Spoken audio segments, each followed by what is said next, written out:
Nah, ini pembahasan penting berikutnya. Konsekuensi logis berikutnya adalah tidak terikat oleh ruang dan waktu. Nah, jadi ini kita akan memahami dengan sederhana bahwa Tuhan tidak terikat oleh ruang dan waktu. Ya. Karena ia bukan benda atau bukan materi, maka ia tidak terikat oleh ruang dan waktu. Keterangan. Apa sih sebenarnya ruang dan waktu itu? Kita harus tahu filosofi ruang dan waktu. Ya. Sebenarnya sederhana ini. Ruang dan waktu adalah dua dimensi yang bergantung dan hanya dapat difahami dari keberadaan yang terbatas. Ruang itu batasan sesuatu, ya. Ada ruangnya asbak ini, ada ruangnya meja, ada ruangnya kursi, ada ruangnya papan tulis, ya. Setiap sesuatu yang terbatas, dia akan mempunyai ruang. Ya, ruang itu adalah batasan sesuatu. Jadi, kalau ada sesuatu yang tak terbatas, apakah ada ruangnya? Tidak ada. Ruang itu harus terbatas dulu, baru lahir dimensi ruang. Anda harus menemukan keberadaan yang terbatas dulu, baru kemudian lahir ruang. Kalau tidak ada keterbatasan, tidak ada ruang. Dipahami ya? Lanjut.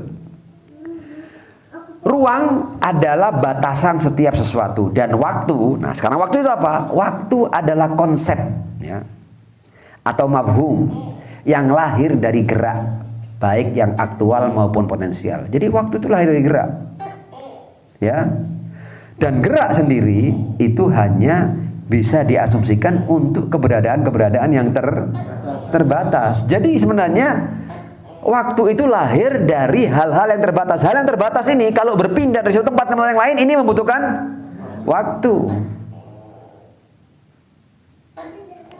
It's okay. Jangan tegang dulu, kita akan baca teksnya untuk kita lebih paham dengan sederhana.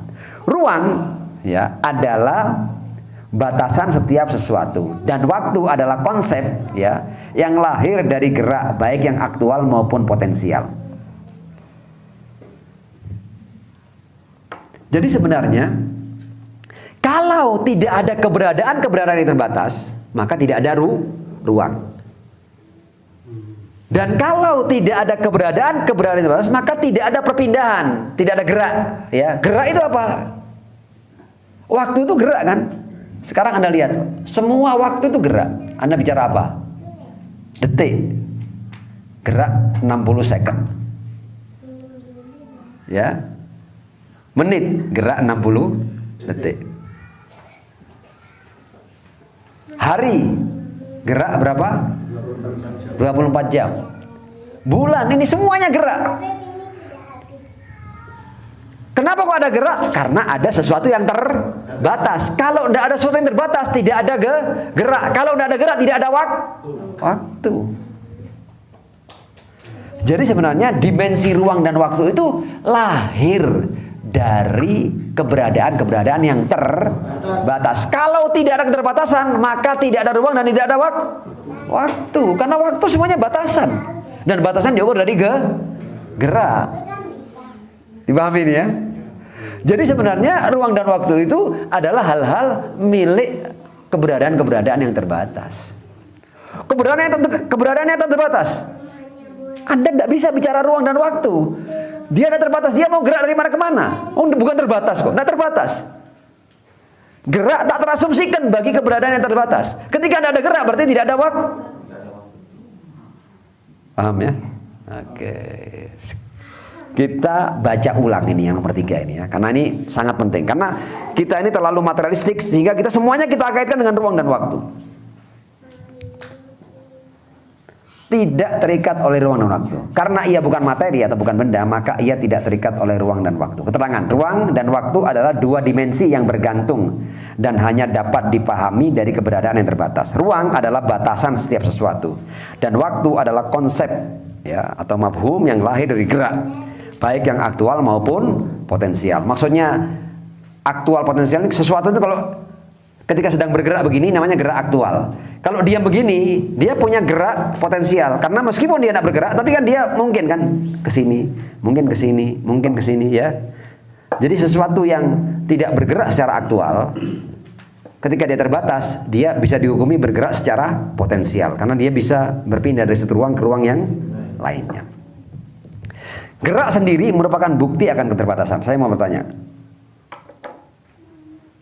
Allah itu bergerak atau tidak? Tidak bergerak. Tidak bergerak. Karena kalau Allah bergerak berarti Allah terbatas. Sekarang saya mau tanya, sempurna mana keberadaan yang bisa bergerak dan keberadaan yang tidak bisa bergerak? Sempurna mana? Secara biasa aja.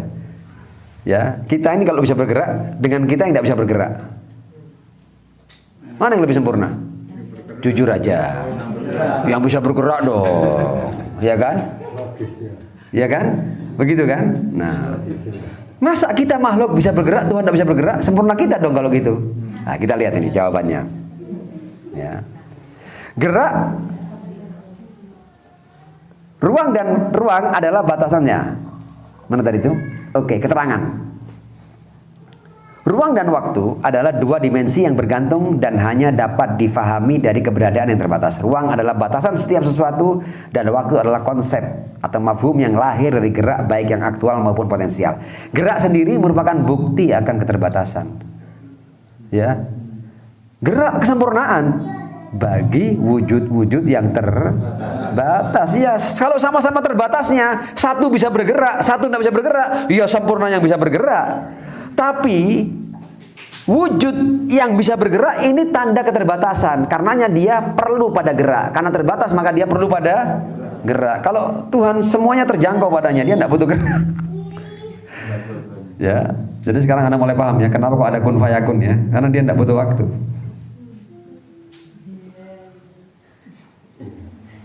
Ya. Jadi itu konsekuensi logis. Akal kita mengatakan harus ada keberadaan yang tidak bergantung pada apapun. Berarti pasti dia bisa kun fayakun. Langsung logika itu. Ya.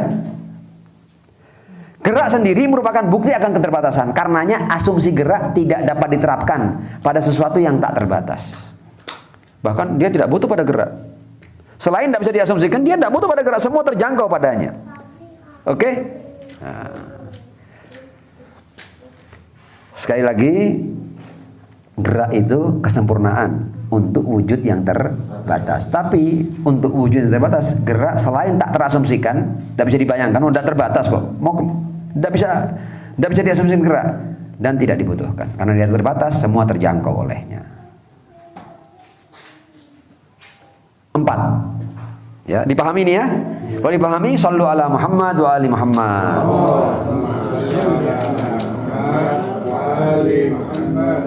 Kecil farajam. 4. Wajibul wujud itu tidak bergerak, tidak berubah dan tidak berevolusi.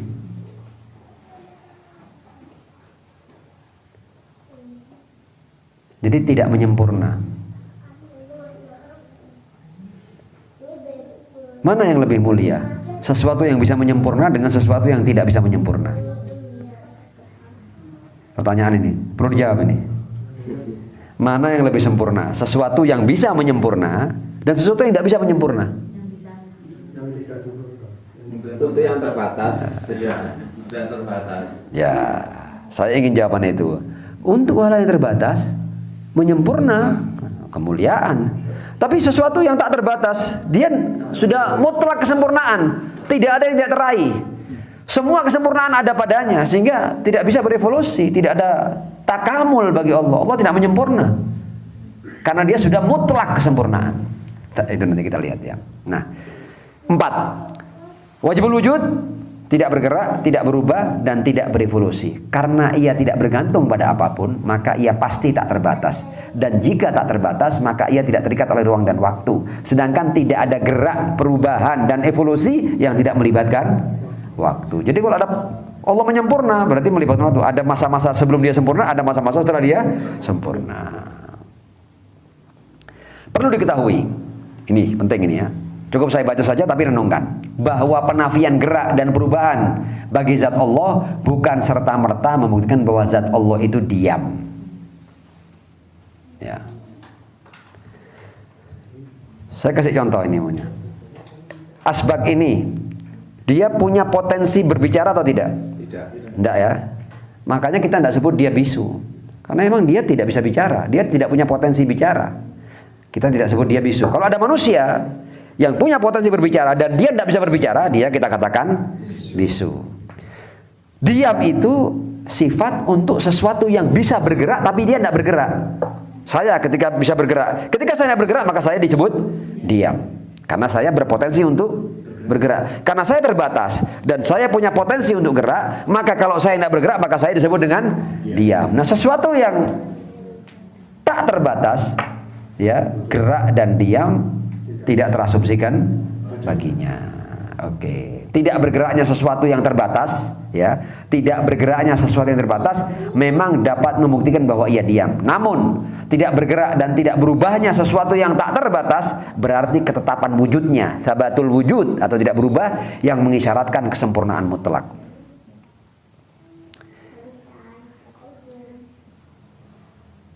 Tuhan ketika memberi kepada kita berkurang tidak kekayaannya? Tidak. Kenapa? Kalau ada yang berkurang dari Tuhan, apa yang bermasalah? Kenapa? Kalau Tuhan kita memberi, ada yang berkurang darinya. Apa yang jadi masalah? Akan menggugurkan dia sebagai wajibul wujud. Berarti dia terdiri dari bagian-bagian. Ada bagian yang keluar darinya. Kalau dia punya bagian, berarti dia bergantung pada bagiannya. Dia bukan wajibul wujud. Ketika dia tidak bergantung pada apapun, maka dia tidak boleh tersusun dari bagian-bagian. Ketika dia tidak tersusun dari bagian-bagian, maka pemberiannya tidak akan mengurangi apapun darinya. Tidak ada yang bisa terlepas darinya. Oke. Gerak adalah kesempurnaan bagi setiap keberadaan yang terbatas. Kesempurnaan bagi keberadaan yang terbatas. Namun gerak tidak dapat diasumsikan dan tidak diperlukan oleh keberadaan yang tak terbatas. Karena semua terjangkau, tidak perlu gerak. Kenapa kita perlu gerak? Karena kita terbatas. Seandainya semua dalam jangkauan kita, ya kita tidak perlu ke Jakarta karena semua dalam jangkauan kita. Kenapa kita perlu ke sana? Karena kita terbatas. Untuk kita ke sana kita perlu melakukan gerak. Jadi gerak itu sebenarnya tanda kekurangan. Ya. Dengan kata lain, gerak adalah simbol kekurangan dan ketidaksempurnaan. Karena yang bergerak pastilah Nah, secara garis besar dapat dikatakan bahwa setiap pengertian yang menunjukkan sesuatu kekurangan, keterbatasan, kebutuhan dan kebergantungan akan ternafikan dari wajibul wujud. Ya. Jadi sekarang kita buat mutlak saja. Jadi apapun yang mengindikasikan kekurangan, keterbatasan, kebergantungan tidak ada pada wajibul wujud karena dia sudah kita buktikan tidak bergantung pada apapun dan harus ada yang seperti itu. Dan inilah yang dimaksud dengan sifat-sifat salbiyah. Semua kekurangan ternafikan darinya. Sebaliknya, setiap pengertian yang menunjukkan kesempurnaan, maka wajibul wujud pasti memilikinya dalam kualitas yang tak tertandingi atau sempurna. Inilah yang dimaksud dengan sifat-sifat subutiyah. Semua kesempurnaan ada padanya. Sallu ala Muhammad wa ali Muhammad.